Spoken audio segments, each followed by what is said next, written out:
إن الحمد لله نحمده ونستعينه ونستغفره ونعوذ بالله من شرور أنفسنا ومن سيئات أعمالنا من يهده الله فلا مضل له ومن يضلل الله فلا هادي له وأشهد أن لا إله إلا الله وأشهد أن محمدا عبده ورسوله أما بعد இன்ஷால்லா நம்ம இந்த குத்பால் என்ன பார்க்க போகிறோம் அப்படின்னா, நம்ம எல்லாமே தெரியும் ரமலான்கிற ஒரு சிறப்பு மிகுந்த மாதத்தை நம்ம கடந்து விட்டோம். ஸோ நம்ம என்ன செய்யணும், அதுக்கப்புறம் என்ன செய்யணும்? ஸோ நம்ம என்ன செய்யணும் அப்படின்னா, நம்ம வந்து நம்மளே நம்ம சுய பரிசோதனை செஞ்சுக்கணும். சுய பரிசோதனை, செல்ஃப் அசஸ்மெண்ட் நம்மளே நம்ம பண்ணிக்கணும். நம்ம ரமலான் என்ன செஞ்சோம், எவ்வளோ அதிகமான அமல்கள் செஞ்சோம், அந்த அமல்களை நம்ம எப்படி அடுத்த ரமலான் வர வரைக்கும் நம்ம எடுத்து செல்லணும் அப்படிங்கிறத நம்ம இன்ஷால்லா நம்ம இந்த டாப்பிக்கில் பார்க்க போகிறோம். நம்ம எல்லாத்துக்குமே தெரியும், இங்கே நம்ம வந்து இந்த பெருநாள் தொழுகைக்காக நம்ம கூடியிருக்கோம். மேபி குறைந்த மக்களுடைய இதை தான் நம்ம கூடியிருப்போம். ஏன் அந்த மாதிரி வந்து இந்த குறைந்த அளவு நம்ம கூடியிருக்கோம்? ஏன் சில இடங்களில் பார்த்தீங்கன்னா ரொம்ப அதிகமான மக்கள் செல்கிறாங்க? ஏன் அந்த மாதிரி செய்ய போகிறோம்? என்ன நடக்குது? என்ன டிஃப்ரென்ஸு?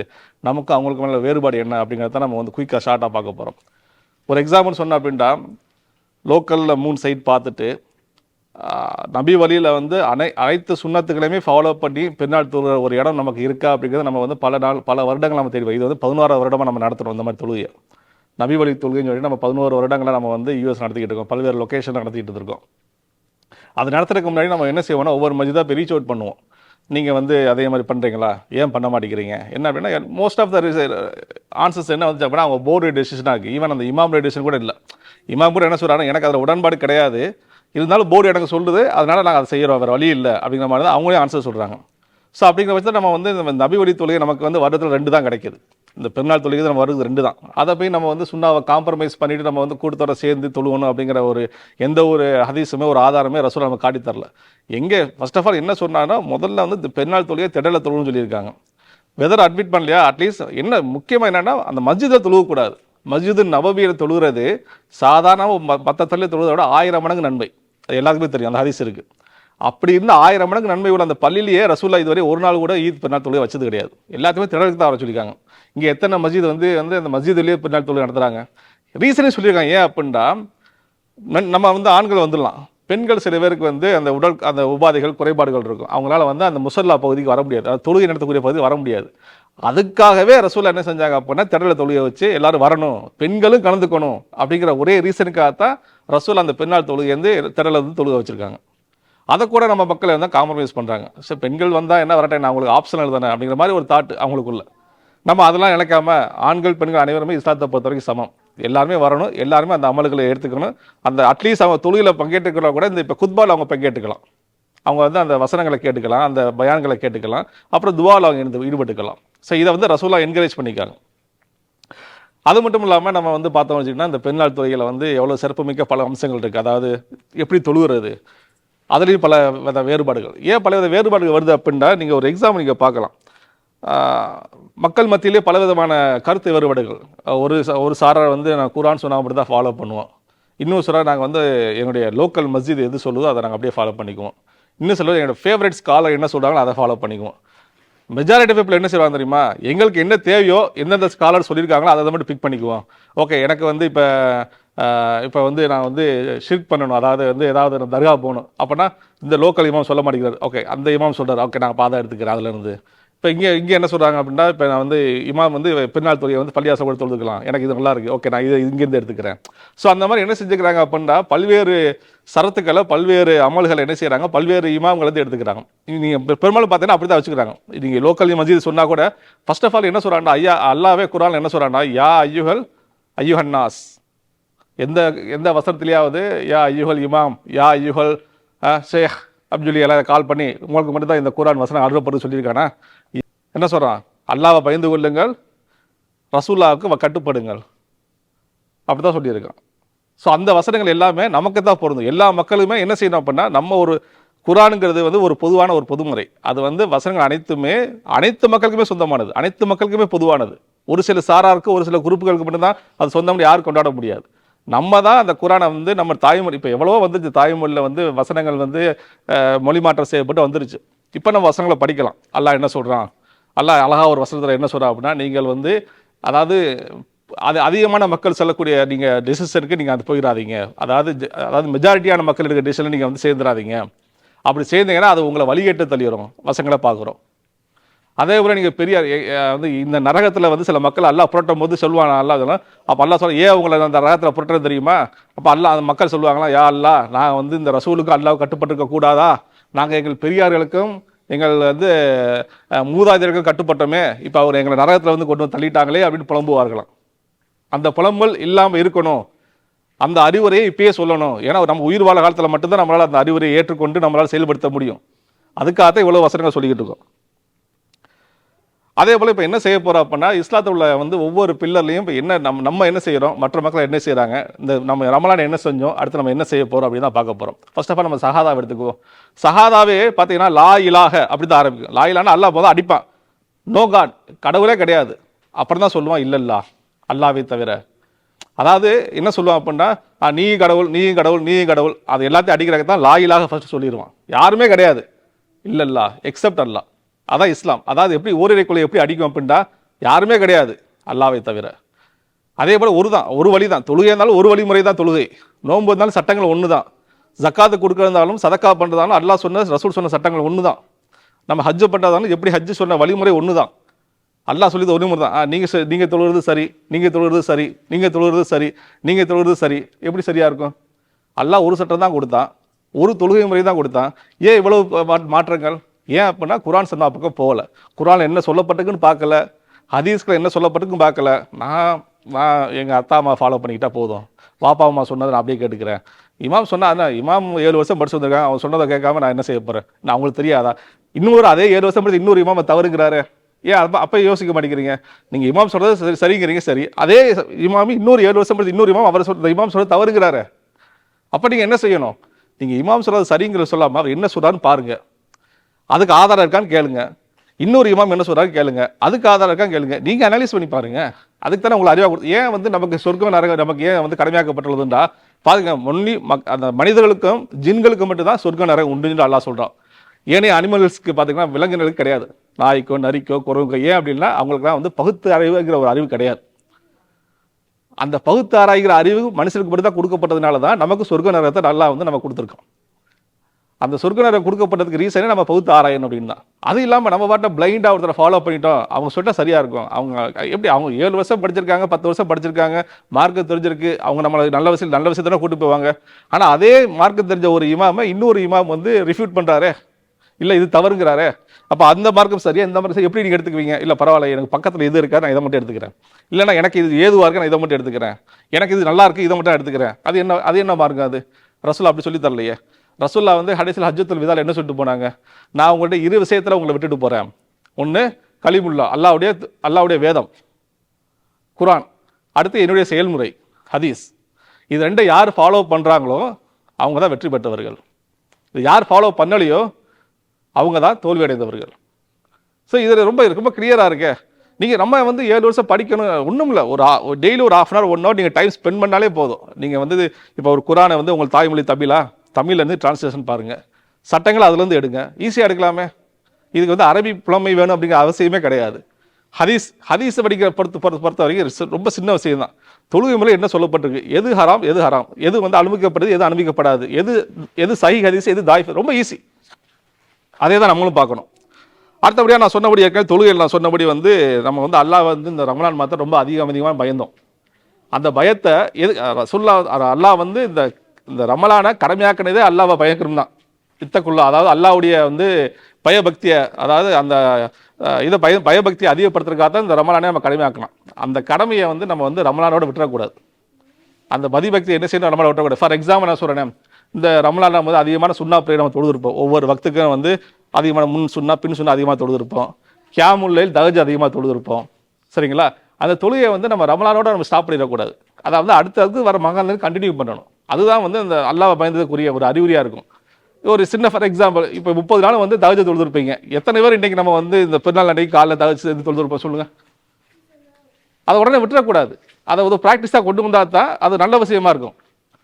அது ஒரு நல்ல விஷயம். அதே போல் வந்து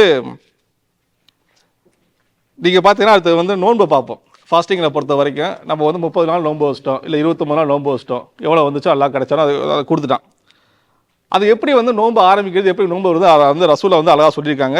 சஹீஹுல் புகாரில் 1906 ஹதீஸில் என்ன சொல்லியிருக்காங்க அப்படின்னா, ரமலான் பிறையை நீங்கள் காணும் வரை நோன்பு நோற்காதீர்கள், மறுபிறையை காணும் வரை நீங்கள் நோன்பை விடாதீர்கள். உங்களுக்கு மேகமூட்டம் ஏற்பட்டால் மாதத்தை 30ஆக பூர்த்தி செய்து கொள்ளுங்கள். ரொம்ப அழகான ஹதீஸ். எதுக்கு இவ்வளோ தூரம் சண்டை போடணும்?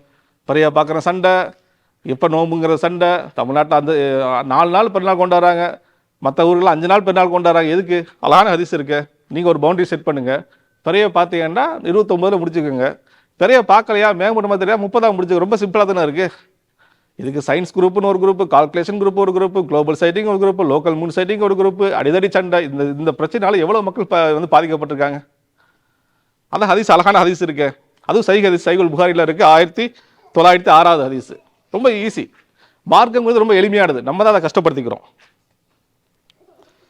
அதே போல் நம்ம நோம்பில் என்ன செய்வோம், சில விஷயங்கள். இது வந்து நம்ம ஒரு 4 நாளைக்கு முன்னாடி எங்களுக்கு கூட நடந்தது. நாங்கள் ஒரு பள்ளிக்கு போகும்போது கூட வந்து பார்த்தீங்கன்னு வச்சுக்கங்களேன், நம்ம நோம்பு எப்போ திறக்கணும்? சன் செட் ஆகணுன்னே திறந்துடணும். நம்ம ஊர்லேயும் சரி இங்கேயுமே என்ன செஞ்சுருக்காங்கன்னா, எப்போயுமே சன்செட் +2 மினிட்ஸ் இல்லைன்னா சன்செட் +5 மினிட்ஸ் அப்படிங்கிற மாதிரி போட்டு வச்சுருப்பாங்க. அந்த +2 +5 என்ன அப்படின்னு கேட்டால், அது வந்து ஒரு இல்லை எக்ஸ்ட்ரா ஒரு 2 நிமிஷம் இருந்தால் தப்பு கிடையாது. எக்ஸ்ட்ரா 5 நிமிஷம் கூடுதலாக நமக்கு பலன் கிடைக்கும் போது யார் சொன்னா? நீ அத்தாரிட்டியா மார்க்கத்துக்கு? அல்லா அத்தாரிட்டியா? உனக்கு மார்க் அதிகமாக தெரியுமா, அல்லாவுக்கு மார்க் அதிகமாக தெரியுமா? ரசூலா என்ன சொல்கிறாங்க அப்படின்னா, புகாரில் 1957 ஹதீஸில், நோன்பை நிறைவு செய்வதை விரைவுபடுத்தும் வரை மக்கள் நன்மையில் ஈடுபட்டு இருப்பார்கள். நோன்பை பூர்த்தி செய்வதில்லை, அதாவது நோன்பு அந்த இஃப்தார் டயத்தில் யார் விரைந்து திறக்கிறாங்களோ, விரைந்தா சன்செட் ஆயிடுச்சா உடனே திறக்கணும். அதாவது நம்முடைய இயலாமையை காட்டும். யாரெல்லாம் நீ வந்து சன்ரைஸ்லேருந்து சன்செட் வரைக்கும் நோன்பு வைக்க சொன்னேன், நான் வந்து உனக்கு பயந்துக்கிட்டு, நான் உன் அடிமை உனக்கு பயந்துக்கிட்டு நோன்பு வச்சேன், சன்செட் ஆகணும்னு எனக்கு திற சொல்லிட்டேன், நான் உன்னை இயலாமையை காட்டி நான் உடனே திறந்துடுறேன். அவனை விரும்புவானா? இல்லை எனக்கு இன்னும் 2 நிமிஷம் நான் எனக்கு இன்னும் 2 நிமிஷம் இருக்க முடியும், உன் பச்சா நான் கேட்கணும் அவசியம் இல்லை. அவனை விரும்புவானா? இல்லை.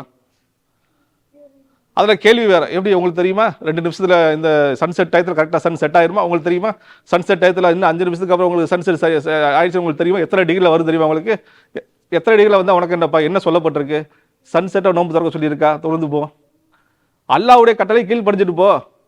அதை விட்டு உனக்கு தெரியுமா எனக்கு தெரியுமா, எங்கள் ஸ்காலர்ஸ்க்காக தெரியாதா அவங்க ஏன் 2 நிமிஷம் வச்சிருக்காங்கன்ட்டு? ஏன் அதே இன்னொரு ஸ்காலர்ஸ் தான் சன்செட்டே திறக்க சொல்லியிருக்காங்களே, அவங்களுக்கு தெரியாதா? நீங்கள் என்னென்ன சொல்றியோ அதுக்கு மறுப்புக்கு சொல்கிறதுக்கு இன்னொரு ஸ்காலர்ஸ் இருக்க தானே செய்கிறாங்க. நீ என்ன செய்யணும்? அப்போ நீ குரானை பாரு, ஹதீஸை பாரு, என்ன சொல்லப்பட்டுக்குன்னு பாரு. ஸோ அது மட்டும் இல்லாமல் நம்ம இந்த நோன்பு டயத்தில் வந்து அதிகமான நோன்பு வச்சோம்ல, நம்ம 29 நோன்பு வச்சோம். நம்ம அது மட்டும் இல்லாமல் இந்த நோன்பை வச்சதுக்கப்புறம் சவ்வால் ஒரு 6 நாள் நீங்கள் நோன்பு வச்சீங்கன்னா ஒரு முழு வருட நோன்பு வச்சதுக்கு சமம்னு ரசூல்லா சொல்லியிருக்காங்க. அதாவது முழு வருட நோன்பு. இது வந்து நீங்கள் அபுதாவுதில் வந்து 2433, திருமதியில் 759, சஹீஹ் முஸ்லிம் 1164 பார்க்கலாம். என்ன சொல்கிறாங்க ரசூல்லா? என்ன சொல்கிறாங்கன்னா, யார் ரமலானில் நோன்பு நோற்று சவ்வாலில் 6 நாள் நோன்பு நோட்டுகளோ அவர் அந்த வருடம் முழுவதும் நோன்பு நோற்றக்கூடிய நன்மையை பெறுவார். அதாவது ஒரு நோம்புக்கு 10 மடங்கு நோன்பு. ஸோ 29 30 300 வந்துடுது. இன்னொரு 6 நாள் எக்ஸ்ட்ரா நீங்கள் வச்சீங்கன்னா ஒரு 60 நாள். ஸோ 360 நாள். அதாவது ஒரு நோன்புடைய நன்மையை அல்லாஹ் உங்களுக்கு தர்றான் ரசூல்லா சொல்கிறாங்க. ஸோ நம்ம என்ன செய்யறோம்னா, இந்த ஷவ்வால் ஆரம்பிச்சிச்சு, நம்ம இன்றைக்கி நோன்பு வைக்கக்கூடாது, பெருநாள் அன்றைக்கி நோன்பு வைக்கக்கூடாது, ஹராம். அடுத்து வர ஏதாவது 6 நாளில் சவ்வாலில் நீங்கள் வந்து ஒரு 6 நோன்பு வச்சிங்கன்னா ஒரு முழு வருட நோன்பு வச்சதுக்குரிய பலனை நீங்கள் அடைஞ்சிடலாம். திங்களன்று வியாழக்கிழமைகளில் நீங்கள் வந்து நோன்பு வச்சிங்கன்னா அது ஒரு சிறந்தது. அது மட்டும் இல்லாமல் நீங்கள் வந்து 13, 14, 15 மாதங்களில் உள்ள நாட்களில் நீங்கள் நோன்பு வச்சிங்கன்னா அதுவும் ரசூலுல்லாஹ்வுடைய சுன்னாவை ஃபாலோ பண்ணுற மாதிரி தான். அதே போல் நமக்கு தெரியும் ஆஷுராவில் நம்ம நோன்பு வைப்போம், முஹர்ரமில் வந்து பார்த்தீங்கன்னா 9, 10 நம்ம நோன்பு வைப்போம். அதே போல் ஹஜ் டேத்துலேருந்து அரஃபா டேயில் வந்து நம்ம நோன்பு வைப்போம். யார் நோன்பு வைக்கணும்னா யார் ஹஜ்ஜுக்கு போகலையோ அவங்க நோன்பு வைப்பாங்க. ஸோ நம்ம ஹஜ்ஜுக்கு போகலைன்னா நம்ம அரஃபா நாளில், அதாவது பெருநாளைக்கு முந்தின நாளில் நம்ம நோன்பு வைப்போம். இந்த மாதிரி வந்து சுன்னான நோன்புகளை நம்ம அதிகம் பிடிச்சா அல்லாஹ்வுக்கு நம்ம நெருங்கிய மக்களை நம்ம ஆகணும். அடுத்தது ஜக்காத். அடுத்த பிள்ளரை பற்றி பார்ப்போம். ஜக்காத் சதக்காங்கிற ஒரு என்ன மிஸ்கன்சன் போய்கிட்டு இருக்குன்னா, ஜக்காத்தையும் சதக்காயும் ஒன்லி இந்த ரமலான் மாதத்தில் மட்டும்தான் கொடுக்கணும், அப்போ தான் எல்லா மக்களுக்கு வந்து அதிகமான நன்மை கிடைக்கணும் ஒரு தவறான ஒரு முன்னோட்டம் இருக்குது. அதாவது ரமலானை கொடுத்தேன்னா உங்களுக்கு அதிகமாக நன்மைகள் உண்டு இல்லைன்னு சொல்ல வரல. ஆனால் ரமலானை தவிர்த்து மற்ற மாதங்கள் யாருமே சதக்காவும் ஜக்காத்தை கொடுக்க மாட்டேங்கிறாங்களே. ஏன்? அல்லாஹ் சொல்லியிருக்காங்க ஒன்லி ரமலானை மட்டும் தான் எனக்கு ஜக்காத்து கொடுக்கணும் அப்படின்ட்டு.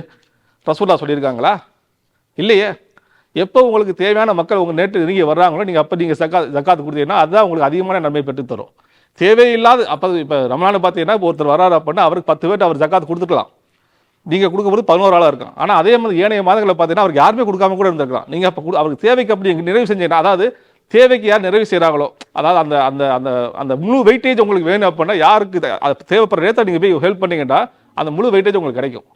அதனால் வந்து ஜக்காத்தோ சதக்காவோ நீங்கள் வந்து ரமலானை மட்டும் தான் கொடுக்கணுங்கிற மிஸ்கன்செப்ஷனை நம்ம மைண்ட்லேருந்து எடுத்துகிட்டு எப்போ தேவையோ யார் வந்து கேட்குறாங்களோ அப்போ நீங்கள் ஜக்காத்தையும் சதக்காவையும் அள்ளி கொடுங்க. அதே போல் கொடுக்குற ஜக்காத்து சதக்காவையும் வந்து தேவையான விஷயங்களும் செய்யுங்க. இப்போ ஒரு சில விஷயங்கள் லக்ஸுரியான விஷயங்களுக்கு வரும், தேவையில்லாத சில விஷயங்கள்லாம் வந்து ரெக்வஸ்ட் நிறையா வரும். அதை நீங்கள் தான் அனலைஸ் பண்ணணும். ஃபார் எக்ஸாம்பிள் வந்து இப்போ ஒரு 50 மைலில் ஒரு பள்ளியே இல்லை, கட்டுறதுக்கு வந்து உங்கள்கிட்ட வராங்க, சதக்கா கேட்டு வராங்க அப்படின்னா நீங்கள் அதுக்கு ஸ்பெண்ட் பண்ணுவீங்களா? இன்னொரு மஸ்ஜிதில் வந்து ஆடம்பரமாக சாண்டிலியர் வாங்கி போடணும், இல்லை டோம் வந்து நாங்கள் வந்து $100,000 வாங்கி போடணும்னா 2 ரெக்வஸ்ட் வருதா, நீங்கள் எதை பார்த்து பண்ணணும்னா இதை தான் பண்ணணும். ஏன்னா மஸ்ஜிதே எல்லா இடத்துல மஸ்ஜித் கட்டதான் சிறந்தது. அல்ல வெயிட்டேஜை பார்ப்பான். அல்ல நீங்கள் எந்த இடத்துல எதை ஸ்பெண்ட் பண்ணுறீங்க, எதுக்காக ஸ்பெண்ட் பண்ணுறீங்க வெர்சஸ் லக்ஸுரி ஐட்டம்ஸ் நீங்கள் ஸ்பெண்ட் பண்ண போகிறீங்களா? நீங்கள் ரெண்டுக்கு வெயிட் நீங்கள் தான் பார்க்கணும். அதை வந்து நான் நீங்கள் ரெண்டுக்கும் கொடுங்க, ரெண்டுக்கு கொடுக்காதே நான் சொல்ல முடியாது. ஏன்னா உங்களுக்கு தெரியும் உங்கள் விஷயங்கள். நீங்கள் ஒவ்வொருத்தரும் அவர்கள் செய்யக்கூடிய அமல்களுக்கு அவங்க தான் சொந்தக்காரங்க. ஸோ நீங்கள் தான் அதை பார்த்து செஞ்சுக்கணும். கடைசியாக நம்ம ஹஜ்ஜுக்கு வந்துடுவோம். இங்கே உள்ள அனைத்து மக்களுமே நீங்கள் பார்த்தீங்கன்னா வசதி வாய்ப்பில் பார்த்தீங்கன்னா எல்லாருமே ஹஜ்ஜு செய்யக்கூடிய எலிஜிபிள் மக்கள் தான். எல்லாருமே ஹஜ்ஜு கடமை ஆயிருக்கு உங்களுக்கு. ஒரே ஒரு விஷயம் மட்டும் என்ன ஆயிருக்காது மேபி அப்படின்னா, சில மக்கள் வந்து சின்ன பிள்ளைகளை வச்சிருக்கலாம், பால் ஊட்டும் பிள்ளைகள் அது மாதிரி இருக்கலாம். அவங்கள தவிர்த்து மற்ற மக்களை என்ன செய்யலாம் அப்படின்னா ஒரு சஜஷன் தான். என்ன செய்யலாம்னா அவங்களோட பேரண்ட்ஸோ, நம்ம பேரண்ட்ஸை கூப்பிடுவோம், இந்தியாவிலேருந்து நம்ம வந்து கூப்பிட்டு வச்சுக்கிட்டு நம்ம வந்து அவங்கள வந்து பக்கத்தில் வச்சு பார்த்துக்கலாம் அப்படின்னு ஒரு அழகான முறையில் நம்ம கூப்பிட்டு வந்துக்கிட்டு இருப்போம். அவங்களோட கிட்ஸை விட்டுட்டு ஹஜ்ஜு செய்யக்கூடிய வழிமுறையில் நம்ம செயல்படுத்தணும். அனைத்து மக்களுமே ஹஜ்ஜு செய்யக்கூடிய வழிமுறைகளை நம்ம செயல்படுத்தணும். ஏன்னா அது வந்து ரொம்ப முக்கியமான கடமை. நான் அப்படின்னா அல்லாஹ் ஒரு கேள்வி வைப்பான், நான் உனக்கு வசதியை கொடுத்தேன், நீ ஏன் ஹஜ்ஜு செய்யலை கேள்வி கேட்டால் நமக்கு ஆன்சர் பண்ணுறதுக்கு நம்மகிட்ட ஆன்சர் இருக்கணும். நம்ம சொல்லக்கூடாது, இல்லை என் பிள்ளை வளர நான் வெயிட் பண்ணிக்கிட்டு இருந்தேன், எப்போ உனக்கு அல்லாஹ் வந்து இன்னும் ஒரு 50 வருஷம் 100 வருஷம் கொடுப்பேன்னு கேரண்டி கொடுத்தானா? நம்முடைய வாழ்க்கை நாளைக்கு என்ன, அடுத்த நிமிஷம் என்ன நடக்குது நிச்சயம் கிடையாது. நமக்கு வந்து இன்னும் ஒரு 40 வருஷம் இருக்கு, 50 வருஷம் இருக்கு, நம்ம நினச்சிக்கிட்டு இருப்போமா? கிடையாது. ஸோ வசதி இருக்கும்போதே நம்ம ஹஜ்ஜுக்குரிய முயற்சி எடுக்கணும். சஹாபாக்கள் என்ன செய்வாங்க, அந்த ரமலான் மாதத்திலேயே ஹஜ்ஜுக்குரிய காரியம் அந்த ப்ரிப்பரேஷன் ஸ்டார்ட் பண்ணிடுவாங்க. இன்னும் 2 மாதம் தான் இருக்குது. ஸோ யாராவது ஹஜ்ஜு பண்ணணும் விருப்பப்பட்டீங்க அப்படின்னா உடனடியாக அதுக்குரிய செயல்களை ஈடுபட்டு நீங்கள் அதுக்குரிய செயல்களை செய்யுங்க. அது வந்து மிகச்சிறந்த ஒரு செயல். அந்த மாதிரி ஹஜ்ஜுக்குரிய முக்கியமாக அந்த வேலைகளும் பார்த்துக்கோங்க.